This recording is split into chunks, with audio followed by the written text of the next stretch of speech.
Hi, this is Rob Reynolds here with Lightshed Photography Studio, and today I'm going to show you how to photograph paintings.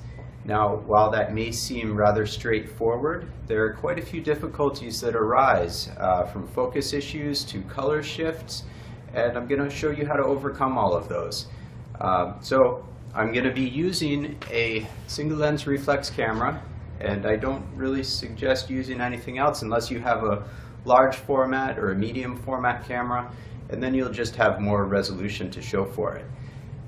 So I'm using a 70 to 200 lens, and the reason for that is I don't want to create distortion in the painting.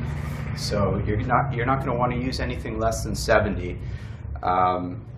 With that said, let's get started.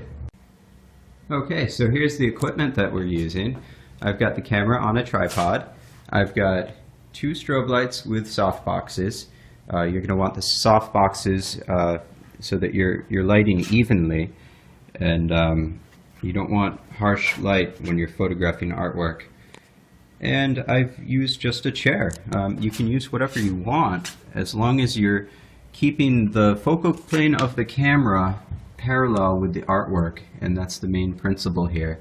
So now we're also going to want to increase the depth of field on the camera.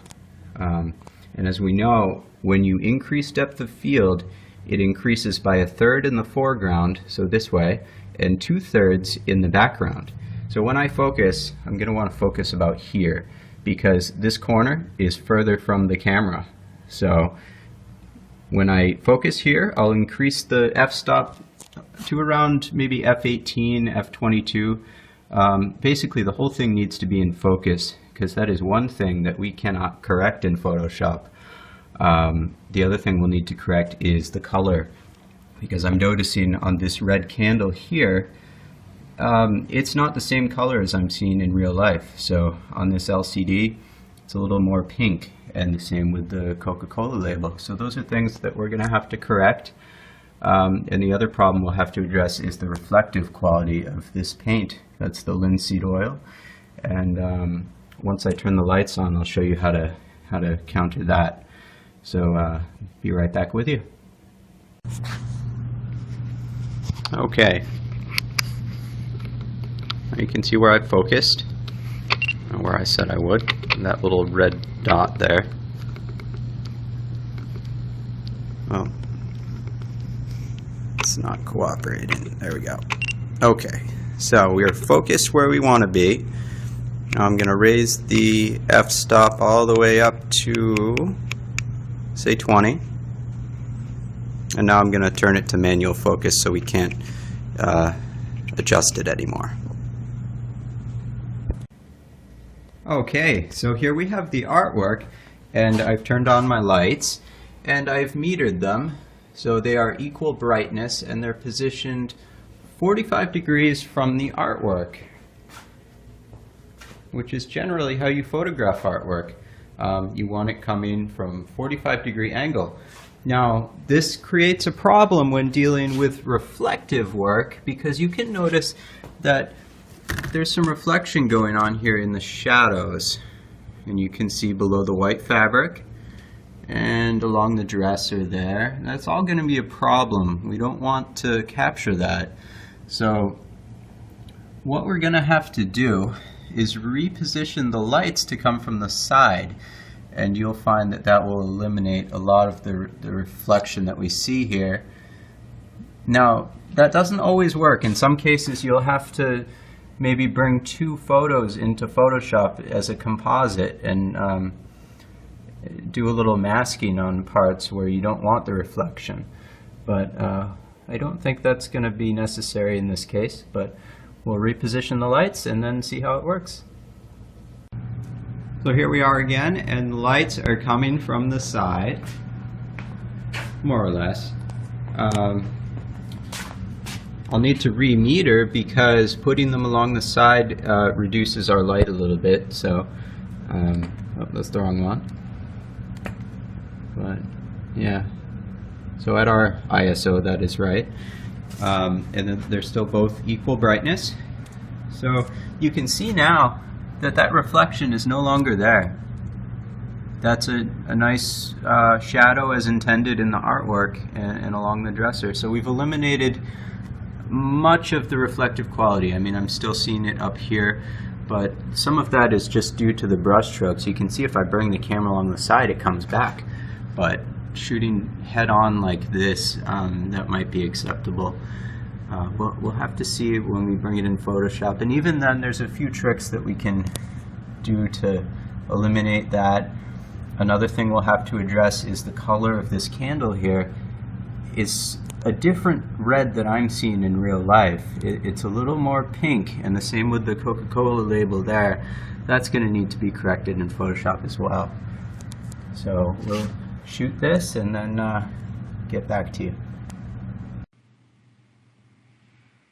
Okay, so here's the imported image, and I am noticing that we have some pin cushioning around the corners, and it kind of comes down in the middle there, especially around the bottom. We're going to have to fix that.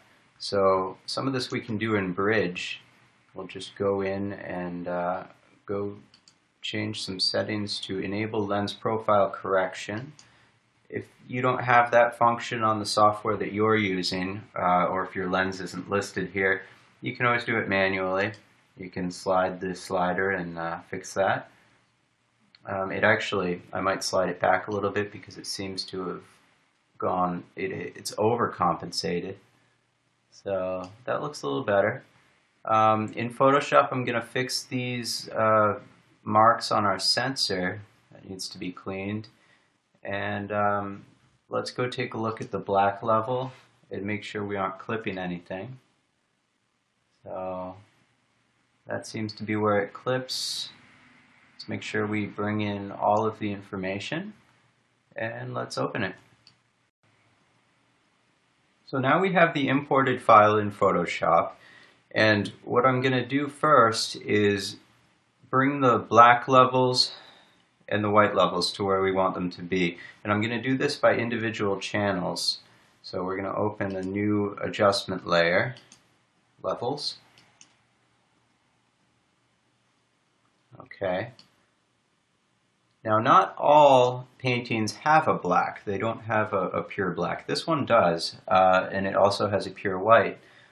If that weren't the case, then I would not be doing this by individual channels, and I wouldn't even be going for a pure black.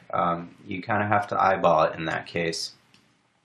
But in this case, I'm going to hold down Option on the keyboard, slide the red channel over until we see the first black pixels in the bottom left. We'll do it for green.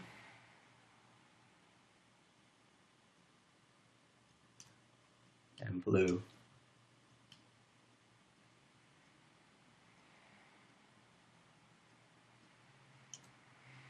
Okay, so now we have a pure black down there, which is characteristic of the actual painting. And since we have a bright white, which I know to be white from seeing the painting, in some cases it might have a color sheen and you don't want it to, or a color tint, you don't want to alter that. But we're gonna go into do the highlights. We'll start with blue and bring that in.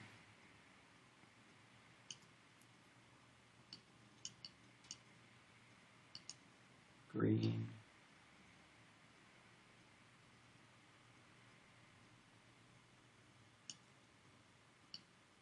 And red.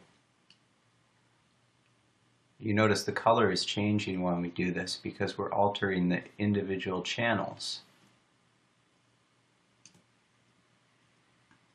But if we do it to all three of them, then it should give you a pure white and a pure black, and everything else should fall into place. Okay, so now we have pretty realistic contrast. We might need to darken up the blacks a little bit, and we'll have to do that with curves. And I'm just going to crop this because I don't want to be looking at this frame.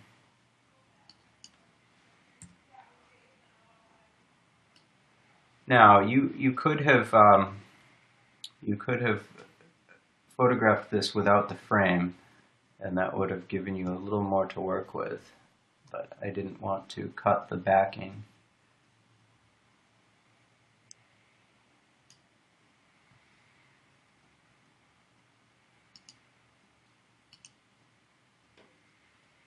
All right. We lost a little bit, but for the purpose of showing you, this will be fine. So now you can see that we have quite a contrast range here from black to white. Now, not everything is correct. The background is a lot more contrasty than we see in real life with the painting. So that's going to need to be brought down. In here is a little more saturated around the instrument, and there's some colors here in the dresser that should not be that saturated. The candle looks all right. It might need to be a little less magenta and a little more red. So let's start with the background. And what I'm going to do is make a curves layer. And see these bright spots, I really don't want them there because they aren't, you don't notice them in looking at the painting. We're not trying to make the painting into something that it isn't. We're just trying to make it look like it looks in real life, and you would not see this. So I'm going to clip the highlight information from it because it doesn't need to be there, and make the whole thing a little bit darker, and I'm still getting that contrast that we don't really want. Now you can see the whole thing is doing that too. So I mean, you could either paint back in, but in this case, given the sharp lines, I think we're going to need to map around with the pen tool, and so I'll do that and get back to you. Okay, so now what I've done is gone and with the paintbrush tool at about 50% opacity, painted back in to the clock a little bit, because when I originally painted this, that was all the same background color. So these highlights that you see are just a light overlay of the background, so they should really be the same. Now if we turn on and off the layer, you'll see the difference. And that is a lot closer to how it actually looks. You really even still don't see some of that, but you know, we can obsess over this and really keep trying to reduce the contrast, and that's not a difficult one because there's really nothing near it. I can bring that down. Now we can start looking at the hue and saturation of this, which also needs some work. So let's make a hue saturation layer. Okay, there we go. And see what happens if we just slide the whole saturation down. We're losing a lot of saturation. Particularly around here, which we do want to lose some of that. So let's try and bring that down a little bit.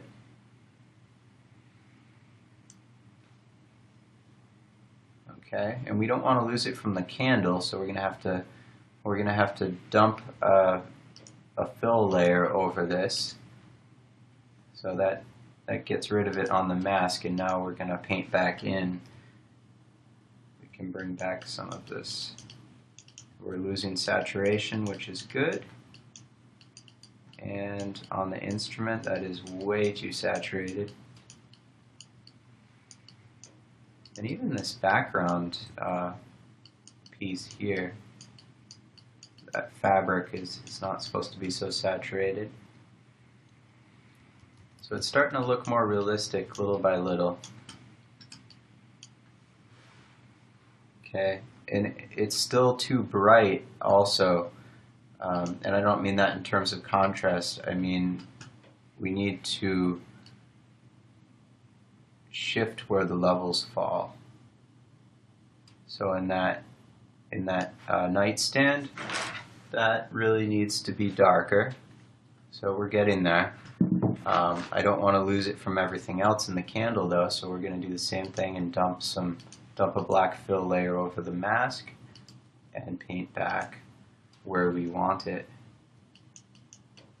So we're darkening that up.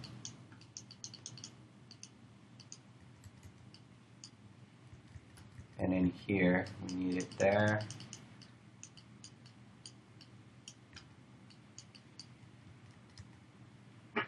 Slowly but surely.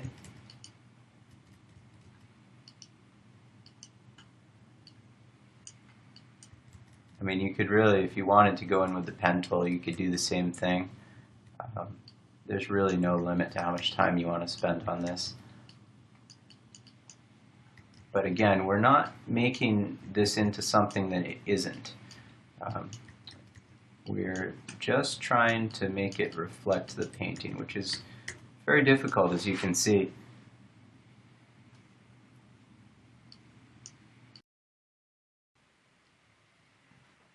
So my next step here is going to be to get rid of these little black camera sensor marks because they're driving me nuts. So you can either use the clone stamp tool, or you can use the patch, you can use the healing brush, whatever you want for that. I prefer the stamp because in the case of a large spot, it might end up blending in a way that we don't want. So I really just want to sample the color next to it and drop it over. And anytime you do this, you're going to want to make another layer. So Apple J will give us another adjustment layer. Well, duplicate the background. And so now we're just fixing this. I never really worry too much about the camera sensor marks because they're easy to get rid of. They're kind of something that you're always going to deal with. There's another one.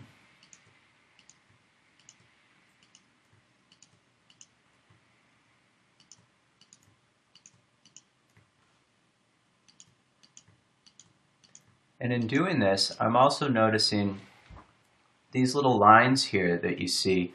Now those also are not visible when you just view the painting. And what happened was our sideways lighting has created a shadow. So this is raised paint that has made a shadow. And when you look at this head on in the normal painting, you're not going to see these lines. So we need to get rid of those too. So we do have quite a bit of work here to do with the clone stamp tool, and I'm not gonna make you watch me do all of it. Some of these little canvas spots are not actually where there's no paint, but they're actually reflections with the linseed oil in some cases, so we need to clone those out too. So it is pretty involved, and I'll get back to you when that's all completed. Now you can see that since I've kept the second layer here, I can turn it on and off and you can see what I've done.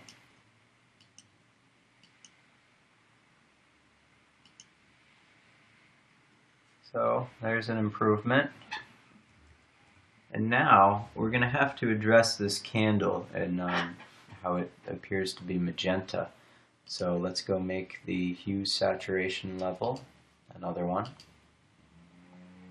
Okay, and so we're going to look at the red channel here and just see what it affects. We can turn down the saturation, and so good, we're affecting our candle now and any other red that's in the photo. And all in all, it does seem that reds have somehow been exaggerated. So I think we're going to have to actually do two layers. We'll pull this one down a little for the mandolin and the cabinet there, and drop a fill layer over that, and we're going to paint it in.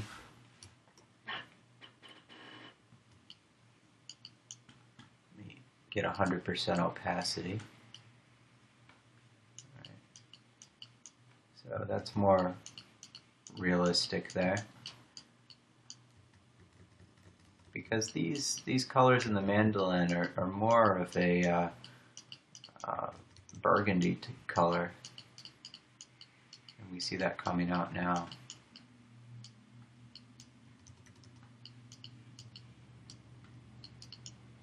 Okay, so let's make another hue saturation level, and again we're going to go to the red layer, and this time we're going to go to the hue bar here and shift it to see what we can come up with for that candle.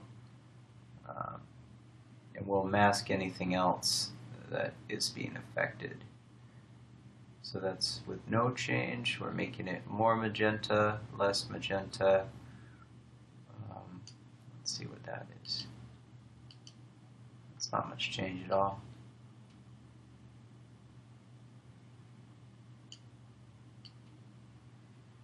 You can really pop the saturation too.